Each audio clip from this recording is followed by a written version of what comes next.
We're going to be breaking this down in just a moment with our guest.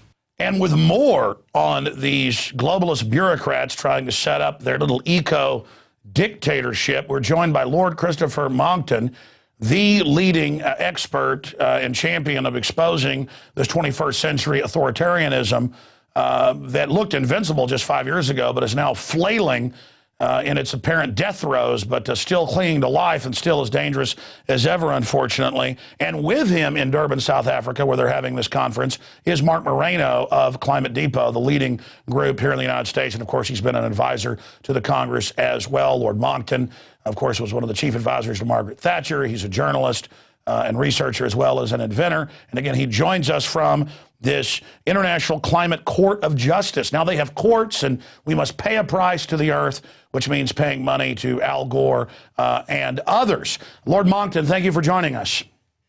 It's a real pleasure, Alex. In fact, the authoritarianism of the UN knows no bounds. On entirely arbitrary grounds, they tried to ban me from the conference once I arrived here. So I went away and we got a plane and I dropped in by parachute instead. And they weren't used to dealing with that. And it's had massive publicity around the world, and the UN is now looking very silly indeed for having tried to ban me on an entirely trumped-up nonsense, which they've now had to back off from. Well, that's amazing, and this isn't the first time they've tried this, is it? No, they're always doing this. The fact is that we are now the Committee for a Constructive Tomorrow, which is the environmental charity that I come here with, which has real projects to help the poor people of Africa and of Latin America. It's not just a pressure group. They are the only organization here which disagrees with what I'm going to call the Marxist party line, what they would call the scientific consensus. Let's call it what it is, the Marxist party line on this whole climate nonsense. And so they always do harass us. I mean, 4 or 5 years ago in Bali, where I had booked a room for press conferences through the UN Secretariat. We were in a press conference one day, very well attended, when along came the chief of the Secretariat and said, "You can't have press conferences in this room." And I said, "Well, we booked these in good faith." And they said, "We don't care, yours is the wrong message, and we'll have you arrested if you go on giving out the wrong message." That's the kind of thing that the UN does to us every time. And you may remember in Copenhagen last year, I was knocked out by a policeman, not sure whether he was a Danish policeman or a UN policeman, but either way, I was hit from behind while walking away from the policeman in question.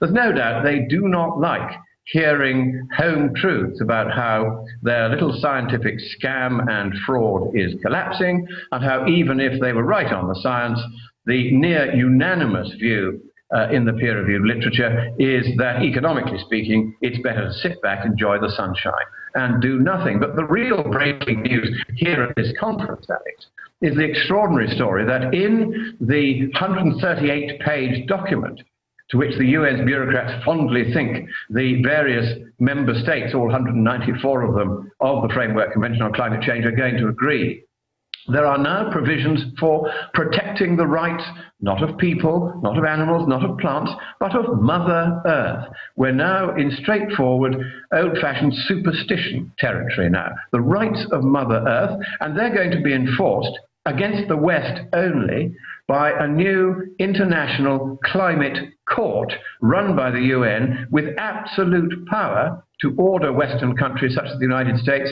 to hand over money and to run their economies and their environments in whatever way the so-called court is. Now, sir, I want to go through this as you join us from South Africa, but just 2 or 3 months ago, the UN said we want green helmets that will invade your country. So now the UN and NATO will put some rebels in and then claim that they're a democratic group, and NATO bombards and calls it peace, and the peace president gets behind it, Obama. And they're talking about another peace prize because how great these so-called peace wars are. And so I've also seen cases where these UN carbon credits, as you know, in South America, Central America, and Africa, mainstream, even New York Times admits that they come in and kill the locals to take their property to then plant trees on it to save the earth. I mean, isn't this just a new excuse for select globalist corporate colonialism to invade and take over land, but also then shut down real free market companies, as we see power plants being shut down now all over the U.S., and they're now admitting, okay, your prices are going up? That's right. Let's try and deal with the business of invading people's villages and moving out or killing the villagers. This has happened not that far from here in Uganda, where large areas of land were cleared so that the government of Uganda could claim, quite falsely, that the land was being used as what is called a carbon sink. And all of this is the kind of nonsensical, topsy-turvy, false accounting that leads to these ghastly actions where goons from governments and from the UN go in and shoot people who are on land that they want to take over and turn into a so-called carbon sink. This is becoming rather frightening, Alex. As you know, I often have to calm you down and say, no, it's not as bad as all that. Fact is that this UN conference has gone far, far further than any other in what is essentially a sustained, malevolent attack on the Free West. The entire agreement is framed so that there is no question of democratic election of this world government that they're so rapidly establishing. The 1,000 new bureaucracies that were created at Cancun are now all beavering away to undermine the West like termite ants. All of this is going on, and the most extreme document I've ever read is this latest one with its criminal court, with its rights of Mother Earth, with the right of small island states to survive, the rising sea level, which incidentally, Alex, has been rising at a dizzying rate equivalent to 2 inches per century over each of the last 8 years, according to the latest satellite. So that's not going to give them much problem, is it? So all of this fiction and all of this fraud is now being encapsulated in one giant document, which now says they, in effect, want to make the world colder by 2 Celsius degrees, which is 3 Fahrenheit degrees. It's quite a big drop. You're getting kind of on for a third of the way back to the last ice age if you do that. That would kill hundreds of millions, but that's what the lunatics, and that's the only word I can think of to describe them, the lunatics here, are arguing for. They're arguing that carbon dioxide concentration should now be cut back to effectively not much more than 200 parts per million. And that is the point at which plants and trees die because they don't have enough carbon dioxide. Let me stop you there. Let me stop you there because it's quite extraordinary. I mean, this is incredible. Well, I want you to really bore down into this because it's important. You're there. You've gotten the document. You're breaking it down. You were instrumental at the Copenhagen event, helping get the document where they called for world government and almost doubling the cuts on carbon emissions. The third world that is an admitted, billion dead people over a decade death sentence. This is almost a military attack on infrastructure, on energy that a foreign enemy that Stalin or Hitler could never have dreamed of achieving. And when you look at the carbon cycle, sunlight, water, carbon dioxide, and oxygen, they've picked carbon dioxide because folks know sunlight's good, water's good, and that oxygen's good. So they literally are teaching kids that carbon dioxide's evil. They have all these video games where they fight carbon dioxide monsters. But I want you to go back to what you just said and go over this document. This is breaking news at your Science and Public Policy website and at InfoWars as well. But and you guys are there in South Africa covering this, where they're openly saying they've said geoengineer things if need be, because I know the world's already in a very low carbon dioxide rate from what it's been in past millennia, and actually cut it. I mean, these people, it's like a science fiction movie, like they're demons from hell or something. What they are, Alex, is certifiably insane. There's really no other way of describing it. To want to make the planet 2 degrees cooler, which is effectively what their target now means. To want to take the level of carbon dioxide in the atmosphere down to the point where trees and plants will die. To do these things and to say that Western emissions of carbon dioxide must begin to decline immediately, and we must cut by, get this, more than 100% by 2050. So there'll be no coal-fired power stations, no automobiles, no oil-fired power stations, no gas-fired power stations. no industry, no hospitals. We will be straight back to the Stone Age, Alex, if they get away with this nonsense, and without even the right to light a carbon-emitting fire in our caves. And if we misbehave, the International Climate Court will be there to order the troops in to make sure that we shut down our industries just as fast and as completely as this latest draft requires. Now, here is the really odd thing about this, Alex. I'm not making this stuff up. You may think this is so extreme, but Monckton must have finally flipped his top and gone completely mad, or banged his head on landing off his parachute. But no, I haven't. All of this is actually in the document that I got from the UN's Documentation Center, and it was available, provided you knew to ask for it, to any journalist who wanted a copy of it. Not one of them, anywhere in the world, as far as I know, has reported the details that you'll find at scienceandpublicpolicy.org, at climatedepot.org, on your website, infowars.com. We are the few people that are telling the world what is in this document. Now, there's no incentive to me to make this stuff up, because if I did, people would look at the document and say, oh no, it's just all fiction, he's just making it up. All of this is actually there. It is plainly of interest to the peoples of the West, so that readers of the Times of London, the Times of New York, etc., would surely be intrigued to know this stuff. And yet, and here's the really sinister thing, not a word of any of this is appearing in print. Why do you think that is, Alex? Because I can't work it out. Well, this is what's happened. You got the secret Copenhagen text and torpedoed it. You helped publicize the emails that got leaked. Then we've had several climate gates since then. I think it's fleeing forward. Instead of trying to get the incremental power grab, they see, and they've got national and international polls, as you know, coming out, that it's flipped completely. In some cases, higher than 80% know it's pure bull. People have now discovered... they've now discovered that China makes no cuts, India, Mexico, 100 plus other third world countries. We all make cuts in the West. They know it's a death sentence to our industry, and they know insiders like General Electric that are on the President's Council, the same in your country, are exempt. So they know what it is, a mafia power grab. These people aren't even well-meaning socialists at the end of the day. These are cold-blooded mafia people. So I think you've answered your own question. They're operating by stealth now and going for it all. I mean, is that what you're seeing, or is that what your gut is? I mean, what's the sense of them this time as they lash out and try to ban you from the conference? I mean, are they showing even more fear of you and Marc Morano than they normally do? They are absolutely terrified. I went to see Negumi Endo, who is the UN official that sent me an email arbitrarily saying, you've been banned. She didn't even say why I'd been banned. She just said, we hope you will accept that this ban was appropriate, without telling us why it was we'd been banned. It turned out that I'd been banned because, she said, I had been operating a video camera, which I hadn't been operating, and that I had been failing to obey instructions of UN officials when no UN official had given any instruction either to me or in my hearing.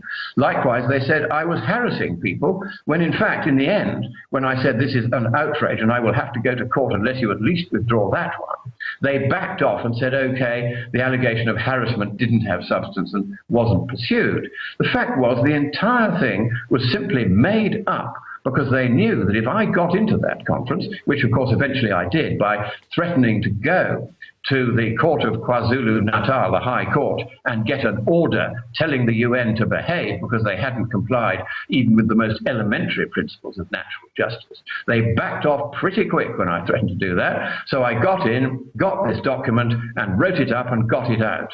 And they were trying very, very hard to stop me because they knew that if anybody was going to expose this scam for exactly what it is, it was probably going to be somebody like me. But yet again, they have failed. And I can tell you this, Alex, it's rather like a funeral parlor in the conference this year. At Copenhagen, there were 30,000 people. At the Cancun conference, probably 20 to 25,000. Now, I think there were about 10,000 there. The UN is claiming 15,000 were registered, but in fact, quite a lot of them didn't even bother to turn up. This whole process is collapsing. As it collapses, what we're seeing with these extremist documents is the UN desperately trying to keep the process going by adding new and absurd commitments, such as to go back halfway towards the last ice age and to reduce carbon dioxide concentrations to the point where trees and plants begin to die. These extreme measures are simply, they're the death throes of this process. That's really what it is. Well, in closing, sure. Yeah, they've become so entirely detached from any form of rationality or reality that they no longer understand how malevolent, how unpleasant, how anti-democratic, how anti-Western, and how downright unfair to the people and other creatures of this planet all of these measures that they propose would be.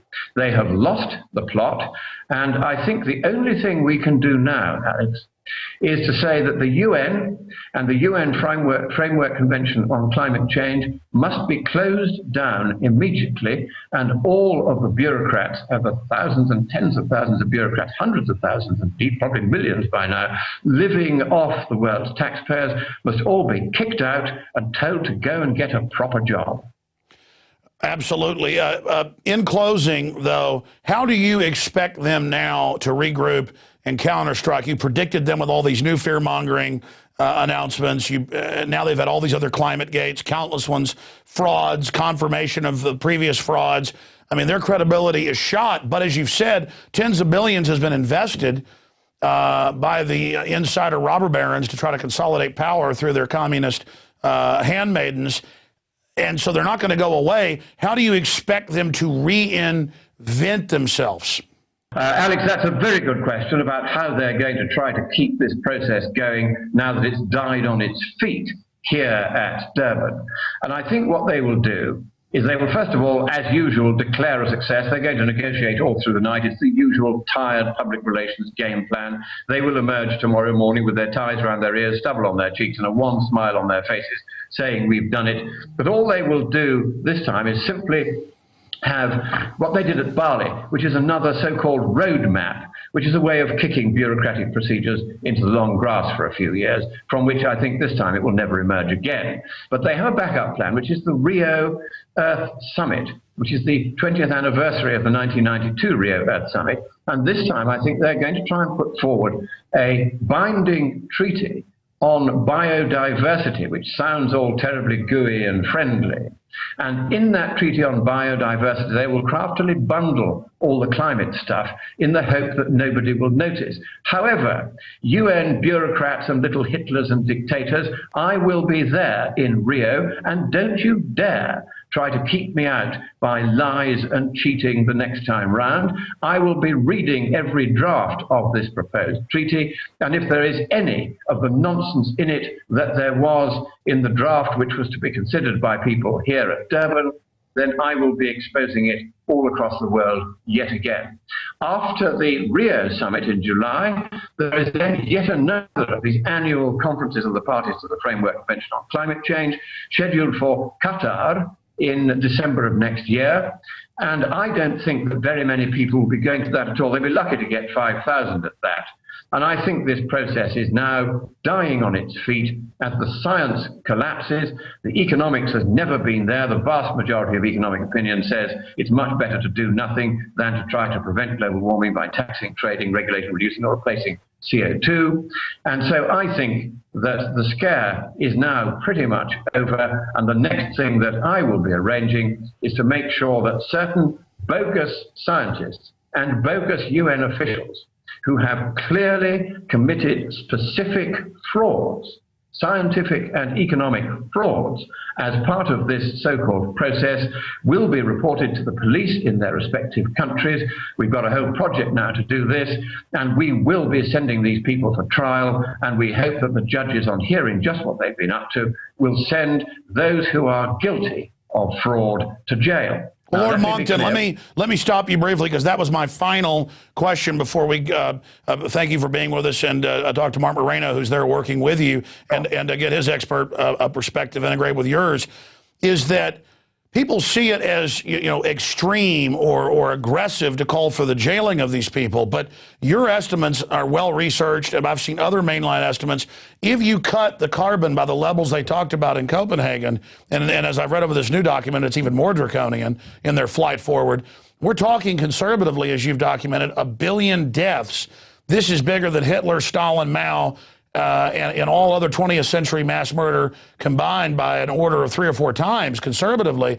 And we have to understand, earlier when you mentioned what's going on in Africa and Latin America, it's in major news that governments and companies, to get these carbon sinks and money, are forcing people off their land, killing people, shooting them, and the news is kind of like, well, it's for the earth, I guess it's okay. I mean, we've seen the greenies come out, the London Guardian, everywhere, and endorse green fascism. They say, yes, you bet we're going to arrest you for not doing what we say. We're seizing control. We're going to burn down ski resorts. We're going to arrest Monckton. I mean, they are aggressive authoritarians, and they're not dressed like the Nazis. They're not dressed like the Soviets. Every generation expects it to be looking the same. This is our generation's Hitlers. They've got to go to prison for the mass murder and eugenics, because sir, at the end of the day, they're eugenicists. They just want to cut, as State Department Memorandum 200 says, the energy supplies of the third world that is a death sentence. I'm sorry to be ranting. What do you think? No, well, I mean, I can quite understand, because here I am in South Africa, where the internet works occasionally, as we've just found out. And 80% of South Africa is lucky enough to have electricity. 20% still doesn't. But South Africa's electricity accounts for 60% of all the electricity consumed in Africa, which means that most countries in Africa have practically no electricity at all, except, of course, in the fancy air-conditioned government offices. So we are seeing a conspiracy, if you like, by the world's governing class, the world's increasingly communistic or fascistic classe politique, against the ordinary peoples of the world. And of course, it's the poor who get hurt first. As you were saying, the farmers of Uganda who are being kicked off their land and shot if they disagree by UN troops and Ugandan troops going in to create these entirely fictitious carbon sinks, which are complete nonsense. And this is, of course, a worrying trend. Now, it's very difficult to nail them down for genocide for what they're doing at the moment. What we can do, however, is go after those scientists and bureaucrats who have been peddling deliberate scientific frauds. And there are 1 or 2, you can only do sort of 1 or 2 clear cases. You start with those, and you put those cases to the police with a lawyer, and you say, here is the matter of the fraud, here is how they hope to make money from it, here is how much money they've made from it, and here is why it is definitely a scientific fraud, and here is independent scientific evidence that it is a fraud. And then you get the prosecuting authorities to do their job on a relatively small number of really bad scientists who have got away with this so far because they think that the governing class of the world will protect them. But no, it won't. Once we pin down the few clearest frauds and report the various people in various countries that have perpetrated these frauds, it'll fall like dominoes. Once their collars start to be felt, just a couple of senior ones, they will immediately back off, and this entire process will collapse. And having seen the horror, and I mean the horror, and the genocidal destruction which this agreement that they're being asked to sign here would entail, then it is absolutely now necessary, for the sake of the life of humanity, that this process be stopped at once. And that's why we're thinking we now have to say, no more, Mr. Nice Guy. If you are a scientist that has committed a fraud for the sake of getting more funding for yourself or your university, or for the sake of going along with this scam because it gives you status and position which you wouldn't otherwise have, we are watching, we are gathering the evidence, and we will see you prosecuted. And if you are guilty of fraud, then we will see you go to jail. And in the UK, the minimum sentence for the kind of fraud that's being perpetrated here is at least 10 years imprisonment without the chance of parole. Absolutely. And look, they're guaranteed to end up going to prison someday, because if they keep carrying out their plans, the crimes will be so great, history shows they'll be resisted, and then it won't be prison. They're going to be facing something even more than that. I mean, these people are true eugenicists, green Nazis, anti-human scum. And Lord Monckton, we really appreciate your tireless effort crisscrossing the world, in your great calling to stand up against these people. Thank you for talking to us, and we look forward to talking to you in the future. Thank you for breaking this electronic Berlin Wall of media blackout that's happening in the West, and we look forward to talking. That's a wonderful description, Alex. Electronic Berlin Wall. That is exactly what it is. These Marxist journalists who have captured one by one the newspapers and electronic media of the West are now deliberately ganging together to throttle the West that nurtured them and destroy the lives of our people and the hopes of our industries and the future of our nations.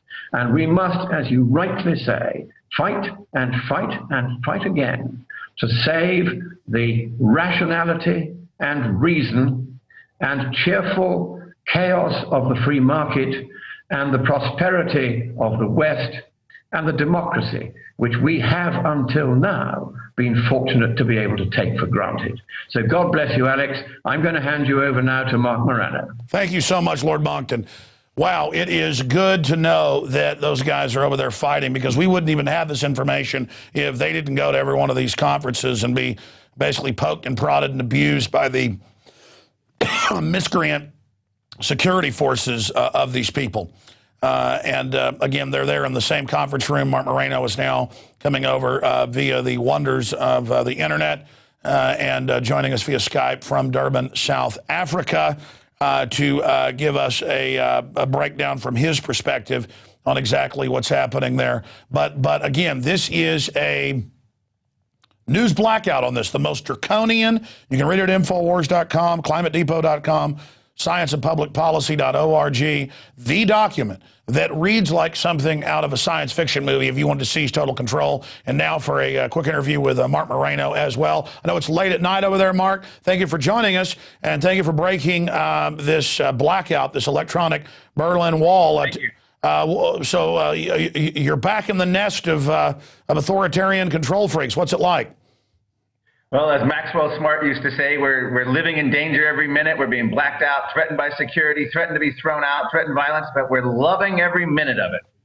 This has been a situation where we go around in the media room, Lord Monckton and I, and almost to the mainstream media of the West is not interested. They look at us as though we're some kind of aliens. Our simple pitch is we're global warming skeptics that are at this conference, and we're here to condemn it. Would you like some balance in your reporting? All the mainstream media is not interested, but the developing world media is interested. And I'm talking about Chinese media, South African media, Indian media, and some other African media we did. It's amazing how the developing world is so receptive to this message. In fact, we're on the front page of the South African newspaper. Wow. The only climate skeptics at this conference. So they get it. But the other media, we had a press conference on Wednesday where I released the Climate Depot A to Z report, and I literally, from every letter of the alphabet, their claims not only are failing to materialize, the evidence is going the opposite direction. We were heckled by UK Guardian reporters. We were heckled by UN delegates. We were heckled by Greenpeace, who planted them in there. The UN made us start the press conference late, and they stopped us, cutting our time short. They did not want us there, but we persevered. We made our presentation, the 61-page report, to the United Nations, and I told reporters there that this is now the level of medieval witchcraft.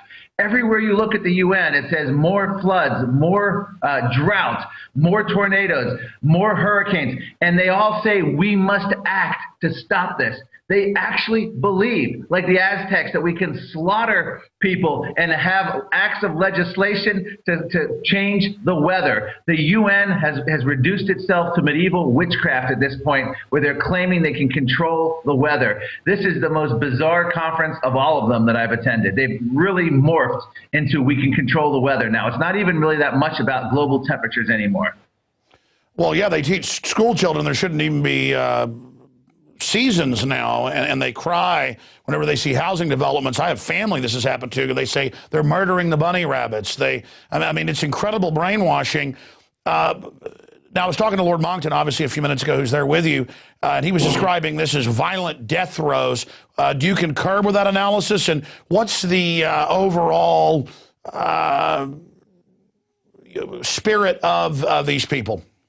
Yeah, I mean, I've been to pretty much every conference since the Earth Summit in 2002, and then they've always picked exotic locations. They've been Bali, Indonesia, and South America. And this is by far the conference with the least amount of energy, the least amount of interest, and a total boredom has set in because everyone knew going into this that there was going to be no world leaders here. President Obama didn't come. There were no Hollywood celebrities. Angelina Jolie, Leonardo DiCaprio, Harrison Ford, even Al Gore were all supposed to be here, and none of them showed up.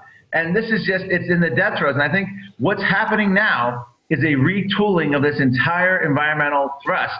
And the Rio conference, which I believe will be the end of May into June of 2012, is going to be a shift where climate is now going to be rolled into the larger issue of sustainable development, species, deforestation. And in a way, this serves the UN purposes much better because instead of just focusing on the atmosphere and industry, now they can control the oceans. Now they can control roadways, land use, agriculture, you name it. Under that rubric of sustainable development, they can cover it all. And we cannot ever forget that it was Republican presidents who got us into this. The first George H.W. Bush in 1992 went to the first Earth Summit and committed the United States to these United Nations treaties, which then led to Kyoto, which then led the second George Bush, sent Colin Powell to the Earth Summit in Johannesburg, South Africa, which I was at. The Bush family has done more to commit the United States to environmental and United Nations lunacy than all the Democrats combined. And we have to look at our two top nominees, and we have to get terrified. Mitt Romney and Newt Gingrich are incapable of standing up to the United Nations, of standing up to the International Green Movement. Mitt Romney, who had John Holdren as an advisor, is clueless. Newt Gingrich, who has a new book coming out next year, has a climatologist named Catherine Hayhoe, who is a committed and embarrassing global warming alarmist. Don't be fooled for a moment by Newt Gingrich's recent sounding of skepticism. Neither of these candidates are equipped to handle this, and it will be nothing more than a continuation of the disastrous policies of Bush 1 and Bush 2 if either of these Republicans get in. Well, it's good to see you fired up, and I've never seen you quite like this. Certainly, you can smell blood with these fraudsters. Of course, it was at the Rio de Janeiro conference, as you know, it was at 92, where Maurice Strong publicly said, we're going to have a post-industrial world. We are going to shut down the United States. We are basically going to carry all of this out. And that is exactly what they were basically able to do. So looking at this, I wanted to bring up a couple of positive points that I've seen here in the U.S., and that is the EPA on its own came out and said we're going to shut down most of the coal power plants, of course, those that aren't owned by insiders like General Electric. Obama's had to back off on declaring carbon dioxide, at least from those, as deadly nerve gas poison that plants breathe, but still he's moving ahead with some of the shutdowns. And, of course, you know, the EPA was going to declare hay dust and any type of dirt or dust on your farm as $10,000 fines, first offense. Just a total way to shut down small farmers and ranchers. The House passed by a giant margin today. The Hill newspaper's reporting that they're not going to do that. I mean, this is clearly just a way for this government mafia to make breathing evil, dust on a farm evil. I mean, it is so incredible. But more and more people are realizing that this is a selective economic warfare attack by people that have said they want a post-industrial world and who've always hated the free market and capitalism. Yeah, this is death by bureaucratic bean counters. They've gone after our ice makers on our refrigerators. They've gone after our dishwashers. Our dishwashing liquid now has to be green and therefore not cleaning. They've gone after the washing machines. They've sapped the water and the power. They've gone after our toilets, our shower heads. The Japanese government's telling the citizens they have to go to bed early to prevent global warming. The UN chief has said people can't order ice water in restaurants because of the carbon footprint. This is a level of control that George Orwell didn't contemplate. He who controls carbon controls life, and I will add to that with the Rio Earth Summit coming up. He who controls carbon and controls land use policy and even the oceans controls the world, and that's what they're going for. And this isn't conspiracy talk. This is in their documents. We're looking at this document. One of the most hilarious things about this 138-page document that Lord Monckton wrote about was they want to stop wars, not because wars are bad for people, not because wars are bloody, but they want to stop it because of wars' impact on the atmosphere. In other words, the greatest reason not to fight a war is concern over climate change and global warming. This is the level of absurdity we've reached. All right, we're getting a bit of a Skype breakup there from Durban, South Africa, but that's okay. It's great to even have your audio. It's kind of like an old Star Trek episode where we're talking to you from 20 light years away, and it's breaking up a piece a bit. Going from memory, they're going to pull it up, and we might even cut the video in. A few months ago, we went to one of the Smart Growth conferences here in town, and they had, I think the head of the Nature Conservancy was there, and Mark Tursick, head of the Nature Conservancy, and they went up to him and said, we'd like to speak to you about coal, because they were there saying shut down coal. And when they brought up, hey, well, Obama said, in that video clip that he wanted to bankrupt coal, what's your view on that? And he said, whoa, I'm not talking to you, interview over, and ran off like he was a vampire confronted with a giant silver cross. I mean, used to these people would get on the offensive if you got on the offensive. Now they just turn tail and run, and more they don't have that crazed power seizing look in their eyes. They're trying to regroup, as you said, and move on to yes, I mean, major environmental and climate organizations are shutting their doors. They're firing staffers. Climate stock exchanges are collapsing. This was truly subprime science, subprime economics, subprime politics, but we can never count them out, because there's never any previous environmental scare that had this kind of funding, backing of the UN, or backing of the media. It's unprecedented. So it doesn't just die.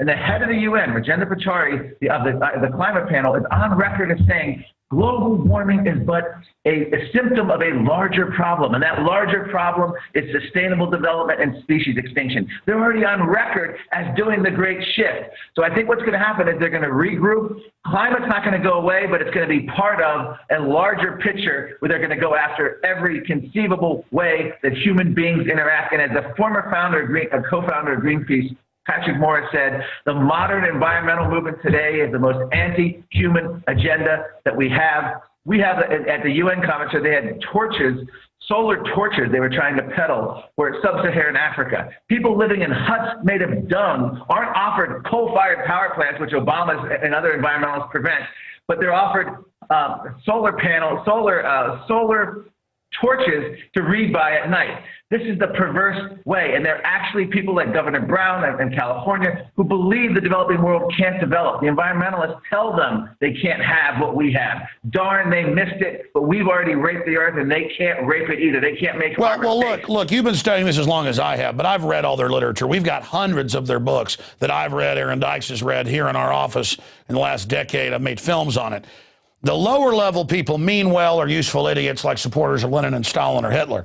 But at the higher levels, they say, look, well, there are too many people. We're going to get rid of these brown scum. Margaret Sanger said, we got to hire blacks as our front so we can kill these weeds. Well, we'll say we're liberal. We, the American Nazis, in their words, have to pose as liberal to get away with this and not let them know that. And that's what it is. It's a death sentence. At the higher levels, it's about, and they say it, blocking the third world from developing, which, by the way, actually makes people have less children, but they don't care. It's just about cold-bloodedly blocking their development. And so at the top, from my research, these are knowingly extremely virulent, racist people. Look at Obama, increasing the funding for abortions in Africa. These are very, very sick people. From your research, have you found parallels to that, or do you disagree? No, absolutely. In fact, Obama's science advisor, John Holdren, has actually said, first of all, cheap energy is one of the hazards of a free society. And secondly, and most shockingly, he's on record. We dug up old newspaper clippings in the early 1970s that aren't available on LexisNexis or Google. And that John Holdren was vociferously opposing the agricultural revolution of Norman Borlaug that brought agricultural and ended famine throughout Asia in the late 1960s, 1970s. John Holdren opposed it because he didn't want the earth to be able to sustain that many extra people. Here was a classic example. When confronted in life, you have a choice. John Holdren chose death. John Holdren chose anti-technology. Norman Borlaug went on to win the Nobel Prize. It was one of the most celebrated scientists of our age, a man who probably saved hundreds of millions of people from starvation. And he just died a few years ago. He was also a global warming skeptic. But Norman Borlaug was a hero. John Holdren was a eugenicist who now is feted by the mainstream media and Obama. So it's exactly what is going on, and these people are in this high office right now. Unbelievable. But we are seeing the mainstream media's decline right along with government's approval rating, right along with the climate panic pushers. I mean, certainly their fleeing forward, I think, is only going to destroy them in the end. In closing, tell us some of the key things we should look at in this latest power grab where they cast themselves as saviors of the earth, when in truth they're eugenicists cutting off the power supplies and conscripting many people I think the biggest thing coming out of this conference is this now. They're itching to get this international climate court set up. And this court, if they succeed in doing this, it's going to be, as Lord Monckton said, a kangaroo court. But think about it. They've already got set up the mechanisms. In England, they already have government officials monitoring employees. They're proposing carbon ration cards, your home energy use, your car mileage, your train travel, your airline travel. The German climate advisor, a man named Schulenhuber, wants a CO2 budget for every man, woman, and child on the planet from Beijing to Berlin.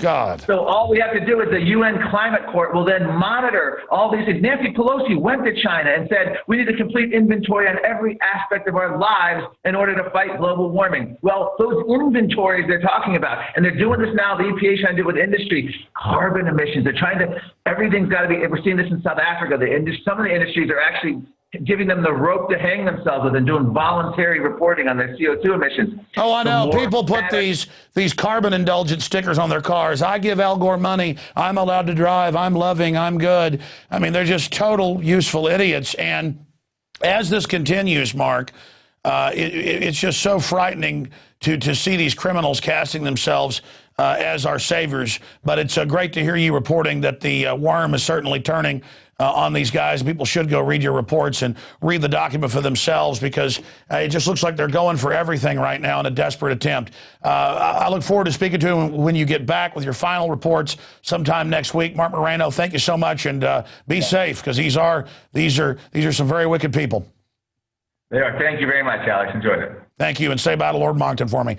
Okay, well, there goes Marc Morano, a tireless fighter for freedom. You know, Stalin said, one man dies, it's a tragedy. 10,000 die, it's a statistic. And these globalist eugenics bureaucrats have already killed tens of millions, conservatively. And they know what they're doing, and I've been around them, I've talked to them. They're very sick people. They get off on the power of doing this to people. These are really unhappy, bad people who could care less about the environment. And I mean, they've got to be faced down. And again, it looked like there was no way to stop them. Their stonewall that they were invincible was there. But as people like Marc Morano, Lord Monckton, and others exposed them, as we exposed them, as Tim Ball exposed them, Dr. Ball, the worm has turned and the pendulum's swinging back. And the problem is these people are going to metastasize. Just like the Eugenics Quarterly changed its name after Hitler here in the U.S., just like Planned Parenthood was pro-Nazi and changed their tactics later. They're going to change their spots, and we've got to be aware of it. Now we're going to go after this break to something special. We're going to talk to the Don of Obama criminal activity, his big economic advisor, the guy that holds $35,000 a plate dinners for him. We're going to talk to Don Corleone, John Corzine, straight ahead. You're not going to want to miss this. It's InfoWars Nightly News.